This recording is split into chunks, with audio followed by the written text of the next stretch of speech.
healthy pag lagi nag-aaway ang mga anak mo. Huwag kang magpanik o mag-referee agad, mami at daddy. Ang away ng mga anak mo ay social skills training nila. Yan po ay dapat mong ituro para maging matalino silang makipag-negotiate at makipag-deal sa tao. Panoorin mo hanggang dulo itong video ito para mas lalo natin maintindihan. New day guys, no new parenting content na naman po tayo. Sino po sa atin dito ang nakaka-relate sa tunog ng bahay na parang may gera? Dahil sa mga anak mo na lagi nagsisigawan, nag-aaway sa remote, nag-aaway sa upuan, nag-aaway sa pagkain, o kung sinong nauna nakunin yung laruan, ang una po natin naging instinct ay laging magalit o sumigaw agad. Lagi natin sinasabi, "Tigilan niyo yan, magbati na kayo." Pero ang katotohanan dyan, mami at daddy, na makakabawas sa stress natin, healthy mag-away ang mga anak. Tama ang narinig mo, away ng magkakapatid ay natural at hindi dapat katakutan. Ang iyong bahay ang pinaka-safe na training ground ng anak mo para matuto sila ng conflict resolution skills na gagamitin nila sa pagtanda nila. Hindi lang po sila natututo na makipag-ayos, kundi natututo rin silang makipag-negotiate, mag-express ng feelings nila at makipagsabayan sa mga tao. Kaya sa halip na magalit ka, gamitin po natin ang mga away nila na yan para turuan sila ng social skills. Gamitin po natin guys ang ating lesson for the day na AYOS lesson or AYOS. Ang layunin po natin guys ngayon, turuan natin ang mga anak natin na mag-ayos among themselves. Hindi po tayo dapat lagi nagre-referee sa kanila. Ang first letter natin guys, no, A or action.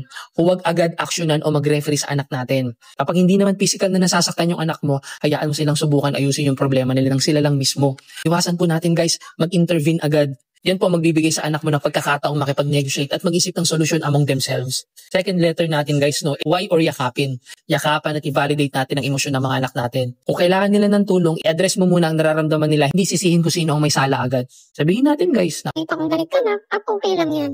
Pero huwag kayong magkasakitan." tandaan po natin guys, ang validate natin ang emosyon ay magpapatibay ng tiwala ng anak natin sa kanila at magpapababa ng tension sa kanila. Third letter natin guys, no, o oportunidad. Gawing oportunidad ang away ng anak natin. Tingnan natin ang away bilang pagkakataon para turuan sila ng social skills. Kapag tapos na ang away nila, tanungin natin, "Ano sa tingin mo na kang gagawin ko para makatulong sa matapos ang away niyo?" i-focus natin sa mabuting aksyon na ginagawa nila. Fourth letter and last letter natin guys, no, S or solution. Turuan sila ng gumawa ng sarili nilang solusyon. Huwag magbigay ng solusyon agad, mamis at daddies. Gabayan po natin sila ng win-win solution. Kunyari guys, sa mga laruan nila, solusyonan natin kung sino muna mauuna ng 5 minutes. Pag-usapin natin sila, 5 minutes bawat anak, di ba? Pwede yun.